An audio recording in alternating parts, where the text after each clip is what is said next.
So this is the review sheet for disease defence and treatment. It is 4.6, year 11. So let's go into it. What is a microorganism? So a microorganism is a very, very small organism that we can't see with the naked eye. What is a pathogen then? So we have microorganism. A pathogen is a harmful microorganism.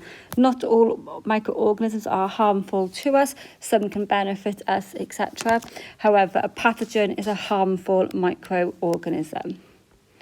There are 4 types of pathogens. We have bacteria, fungi and virus, and we also have protists. But the main ones that I would remember are our bacteria, our fungi and our virus. You need to be able to draw and label the basic structure of a bacteria and a virus. So the main things that you'll be looking for is a lot of your year 10 stuff mainly. So can you label the cell membrane? Can you label the cytoplasm? And even thinking about it, we could even add on the cell wall for a bacteria. They also have a flagellum, which is their tail, okay, and the little hairs are called pili. With a virus then, okay, they have genetic material inside the centre and they have this protein coat surrounding it. Where can pathogens enter your bodies? They can enter our body in our mouth, our nose, our eyes, our ears, okay, anywhere essentially where we have an opening to go into our body. What are our body's natural defence against pathogens? We have our skin, and our skin is our physical barrier against all pathogens. We have cilia and our trachea, which traps our dust and mucus. Then we have our stomach acid, which is used to kill any microorganisms. And we have our nose hairs, which does the same thing as our cilia, where it traps our dust, mucus and germs. I go across and up when we go in, that's it. And then the 2 types of cells in a white blood cell, we have our phagocytes and we have our lymphocytes, and then they have 2 separate roles in defending the body from infection. So our lymphocytes, they produce antibodies which attach to antigens and clump the pathogens together, and phagocytes engulf the pathogens and destroy them. How can vaccines protect you? So they create immunity without becoming sick. And they do that because vaccines contain dead or weakened pathogens.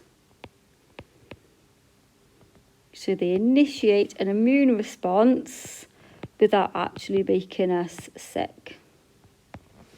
What factors can influence a parent's decision to vaccinate? So back in, I think, the 70s, the MMR vaccine, there was an article, a case study, which claimed it caused autism. With that, then, there's a lot of speculation, a lot of worry from parents about if they gave a child the MMR vaccine, would it give their child autism? So a lot of parents decided against vaccinating their children. Since then, that case has been discredited completely. However, parents are still undecided and are still wary about vaccinating their child. What are antibiotics? Antibiotics are chemicals that kill bacteria.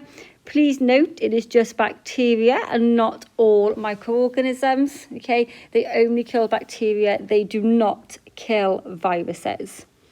How were antibiotics discovered? Alexander Fleming, he was growing bacteria in a petri dish and he accidentally contaminated his petri dish with fungi as well as bacteria.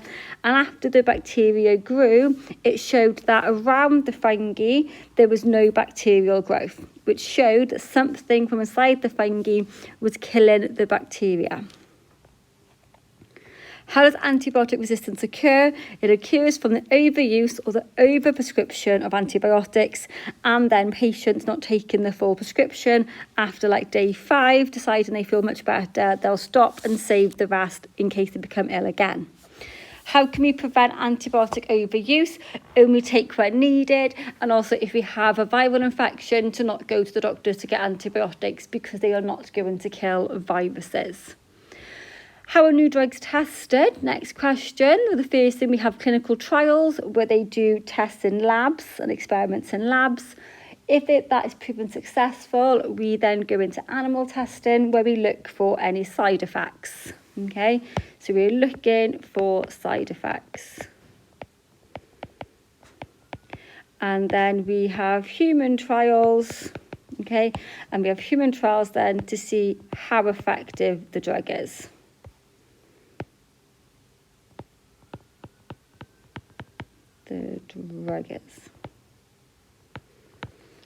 And then what are the ethics involved?